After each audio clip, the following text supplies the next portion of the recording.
terlebih dahulu. Baik Bu, ya Bu.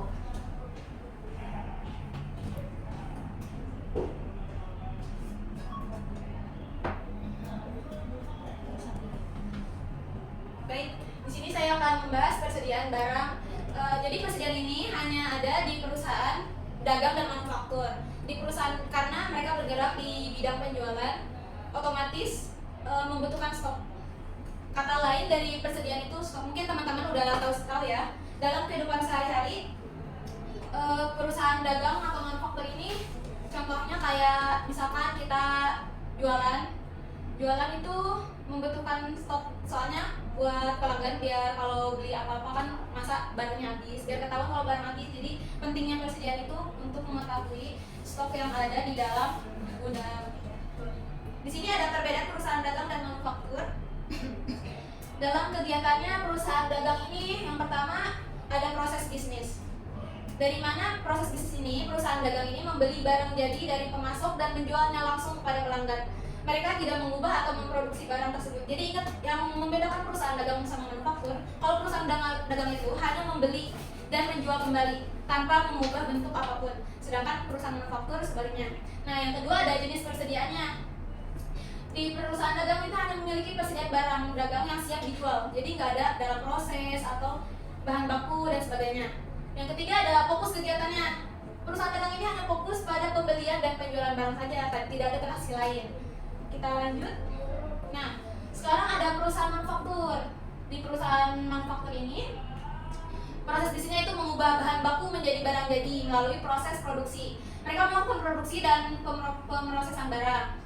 Yang kedua ada jenis persediaan. Di perusahaan manufaktur, jenis persediaan itu memiliki beberapa jenis persediaan, termasuk bahan baku, barang dalam proses, dan barang jadi. Setelah barang jadi, baru produk itu bisa dijual kepada konsumen. Yang ketiga, fokus kegiatannya. Fokus kegiatan perusahaan manufaktur berfokus pada proses produksi dan pengolahan bahan baku menjadi produk jadi. Nah, teman-teman ada yang tahu nggak contoh perusahaan manufaktur di kehidupan sehari-hari? Tukang gorengan masuk dapur. Iya, betul.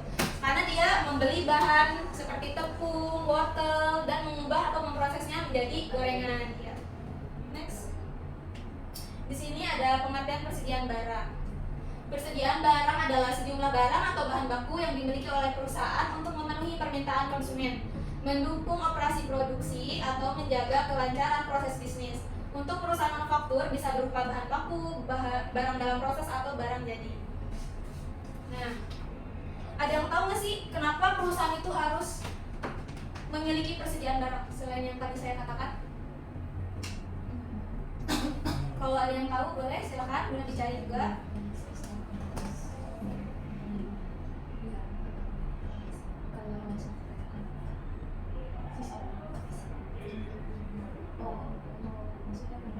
Izin jawab Bu ya, silakan. Jadi kenapa perusahaan harus memiliki persediaan barang itu untuk dapat melakukan proses produksi, penjualan secara lancar, persediaan mentah dan barang dalam proses diperlukan untuk menjamin kelancaran proses produksi. Betul, jadi persediaan barang ini sangat penting ya dalam bisnis karena membantu memastikan bahwa perusahaan memiliki cukup barang untuk memenuhi permintaan pelanggan tanpa mengalami kekurangan stok yang bisa mengganggu proses bisnis tersebut. Selanjutnya ada persediaan barang pada perusahaan manufaktur dan perusahaan dagang. Di perusahaan manufaktur, persediaan dalam perusahaannya terdiri dari yang pertama ada bahan baku. Bahan bakunya atau bahan mentah yang digunakan untuk memproduksi barang, misalnya kayu untuk pembuatan furnitur, atau enggak kayak tadi gorengan seperti tepungnya atau sayuran, minyak, ya betul. Nah, yang kedua ada barang dalam proses atau work in progress WIP, produk yang sedang dalam tahap produksi, belum selesai menjadi barang jadi. Misalnya meja yang sudah dipotong dan dirakit tapi belum dicat, itu biasanya di perusahaan mebel, pembuatan meja, pembuatan pintu, atau kalau dalam gorengan baru diadonin doang, belum digoreng ya. Selanjutnya ada barang jadi, produk akhir yang sudah selesai diproduksi dan siap untuk dijual, misalnya meja yang sudah siap untuk dikirim ke pelanggan, atau enggak gorengannya nih udah tinggal didagang-dagangin aja gitu. Yang kedua ada perusahaan dagang. Persediaan perdagangan kan cuma terdiri dari produk yang dibeli untuk dijual kembali kan kepada pelanggan tanpa mengalami proses produksi tambahan. Misalnya contohnya pakaian yang dibeli dari produsen dan dijual di toko. Kayak kita nih ke Tanah Abang beli satu lusin baju tinggal dijual, jadi nggak usah merubah bentuk itu.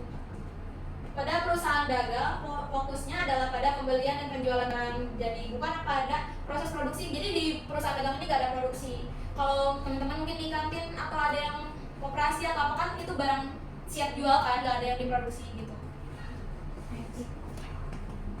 Transaksi pada persediaan, transaksinya ada dua, yaitu pembelian dan penjualan doang.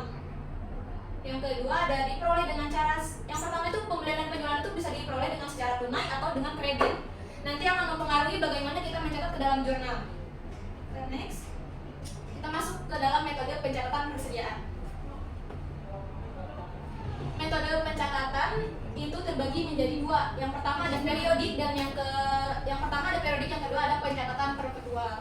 Pencatatan periodik adalah metode perhitungan persediaan di mana persediaan dihitung dan dinilai pada akhir periode akuntansi, bukan secara real time. Setiap kali transaksi terjadi, metode ini lebih sederhana dibandingkan metode pencatatan perpetual dan sering digunakan oleh perusahaan dengan volume transaksi yang tinggi atau tidak memerlukan pembaruan persediaan secara real time.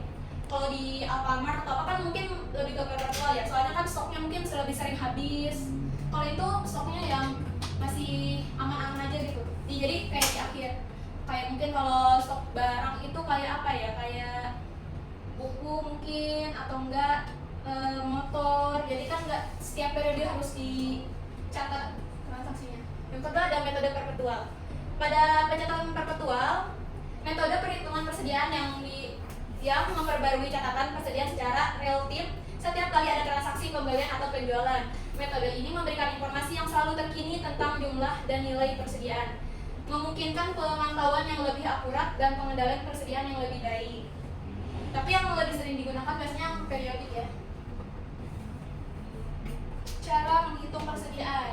Ada beberapa metode yang bisa digunakan untuk menghitung persediaan. Yang pertama ada metode FIFO atau first in first out. Barang yang pertama kali masuk adalah pertama kali keluar.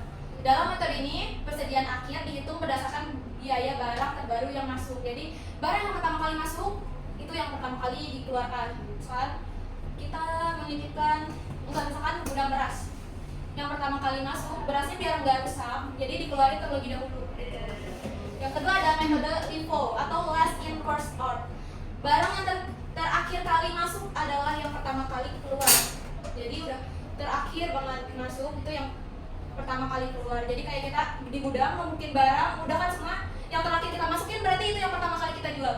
Sedangkan kalau yang metode FIFO itu yang pertama masuk, yang pertama kali kita jual. Jadi kalau misalkan kita punya gudang, bentuknya itu ada pintu keluar kan, ada pintu keluar dan pintu masuk kan? Iya. Ini pintu keluar. Ini pintu masuk. Ini masuk. Kalau metode ini FIFO, barang yang pertama kali masuk itu pertama kali keluar. Jadi langsung dikeluarin ini barang. Sedangkan kalau metode LIFO atau barang yang terakhir kali masuk adalah yang pertama kali keluar, berarti ini yang pertama masuk berarti otomatis yang sini kan. Nah, ini yang pertama, barang ini yang pertama kali dijual. Seperti itu. Dan sekarang ada metode biaya rata-rata. Weighted per average cost. Menghitung rata-rata biaya barang yang ada di persediaan berdasarkan total biaya barang yang dibeli dan jumlah barang yang ada. Kalau rata-rata biasanya itu ada masuk, ada keluar, itu dicampur nanti dibikin rata-ratanya. Lanjutannya ada metode identifikasi khusus. Metode identifikasi khusus adalah salah satu metode perhitungan persediaan yang digunakan untuk melacak dan menghitung biaya setiap unit persediaan secara individual. Metode ini terutama diterapkan pada barang-barang yang unik, mahal atau dapat dibedakan dengan mudah seperti barang elektronik yang mahal atau kendaraan atau perhiasan. Jadi ini tuh kayak limited edition, gak selalu dijual gitu. Yang selanjutnya ada konsep metode identifikasi khusus. Pada metode identifikasi khusus ini memungkinkan perusahaan untuk mengetahui biaya pasti dari setiap unit persediaan dengan melacak setiap item secara individual berdasarkan informasi yang spesifik seperti nomor seri, kode barang, atau label. Jadi kalau teman-teman kayak mau beli motor, itu udah pasti ada labelnya. Itu kenapa? Itu untuk memudahkan perusahaan mengetahui ini diproduksi kapan, bisa terjual kapan, salah satunya itu. Sama seperti di toko-toko elektronik ya, selalu pasti ada kodenya. Next. Nih, cara pencatatan jurnal persediaan barang. Kita di sini nggak menghitung angka ya, cuman cara menghitung atau menjurnalnya doang. Jadi cuman akun-akunnya. Apa nih kalau pembelian menggunakan akun apa, kalau penjualan memakai akun apa. Jadi secara fisik ini tuh berarti perpetual. Jika terjadi pembelian maka dicatat sebagai berikut. Misalkan dibeli mesin ketik seharga 600.000, itu dengan cara misalkan kredit. Jurnal pembeliannya adalah pembelian mesin pada utang, karena itu secara kredit. Kalau cash, jadi pembelian mesin pada kas. Jika terjadi penjualan maka dicatat sebagai berikut.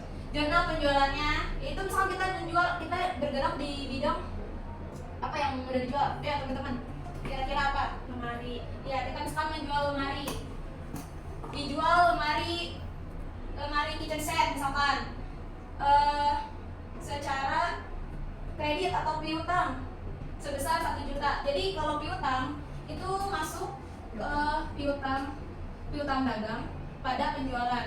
Kalau misalkan itu cash, berarti piutangnya nggak usah digunakan, langsung aja cash pada penjualan. Nah, selanjutnya ada secara periodik.